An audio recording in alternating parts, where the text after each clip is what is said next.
Okay, when you play heads-up poker, a lot of the rules change. So much is dependent upon how your opponent is playing, how he perceives you, mixing it up. A lot of it's based on feel, on physical tells, so much.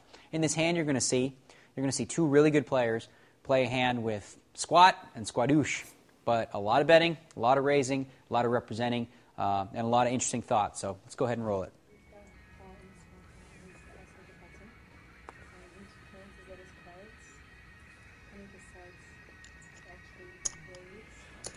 I usually just make a 3x raise in a cash game.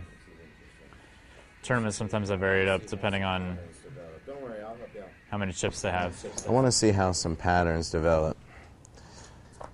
So I need to play a couple of hands and just see what sort of happens here. It's a good flop.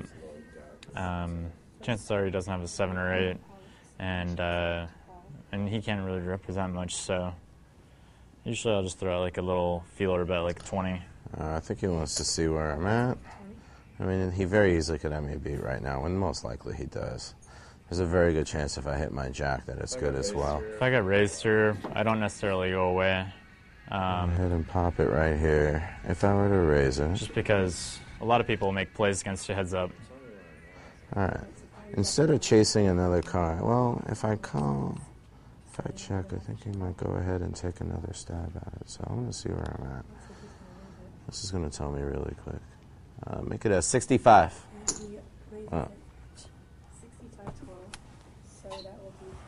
I got a feeling he's going to check this. I mean, he might be. Well, guess not. So much for that theory. So let's see what we got going on here. The small raise kind of worries me a little bit. Because if he was bluffing, he'd usually raise a lot bigger, but... Well, that makes it even a little bit juicier for me. Yeah, he's a pretty tricky player, so we'll just call and see what happens.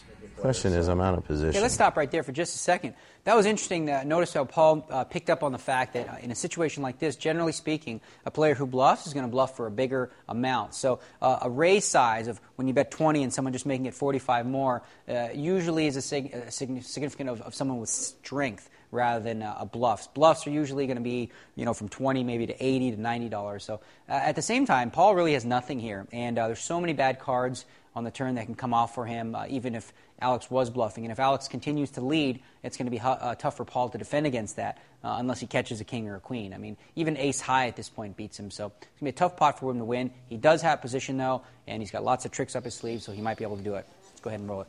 I wanted to see where I stood. If I check here, that might really reek. I'm going to take another stab at this. I think I got more outs. I really doubt he's going to raise me. And if I'm showing the check raise followed by another bet, should basically end this right here and now, and I have a losing hand. So let's see what we got. All right. And Alex leads out. There's a good chance he's got an overpair. But I kind of like my outs right here. There's a good chance he has tens. If he has tens, my jack's an out. Check raised me kind of small in the flop. But basically, I'm looking at 11 outs at the worst. And that flush card might scare the Lord out of him. I doubt he's on the flush. He's trying to represent a 7, but I think it's best to just raise right now and find out. So I really possibly could have the possible flush as extra outs. So it's like 9 more outs. I got like 20 outs to win this sucker on the river. It's just funny that I'm doing this right after I said don't do anything stupid, and here I am attacking the whole freaking thing. Oh, he's going to pop me?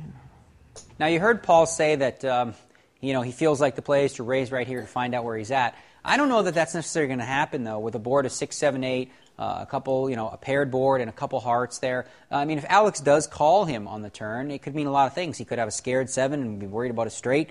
He could still have a straight draw. He could have an 8. He could have an overpair. There's so many hands he could have. The problem with Paul's raise is that a lot of those hands that Alex could have, he's either going to call with or possibly even re-raise with as a bluff. So the raise here, obviously Paul's trying to represent the 7 or whatnot, but I don't think Alex is going to fold any of the hands that he's going to check raise small with on the flop and then continue to lead with when a straight card comes on the turn. So in this case, I think that Paul probably should have just threw his hand away on the turn rather than get involved in a big sort of pot where he has absolutely no piece of the board whatsoever and can't beat anything at all.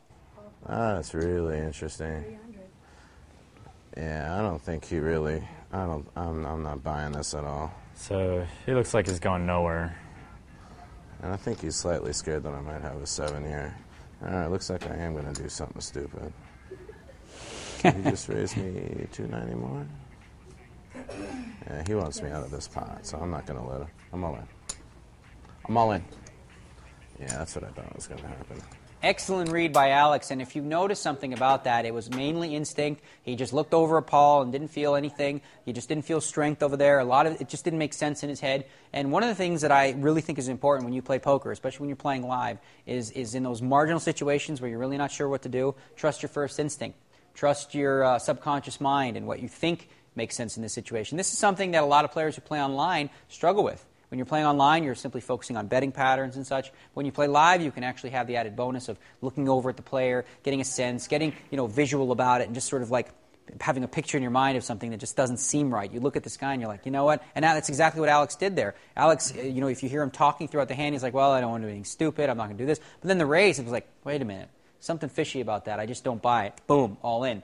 And in this case, he went with his instincts, and it worked out for him. Again, it's very, very important. Focus on your first instinct whenever you're in doubt. Very good play there by Alex.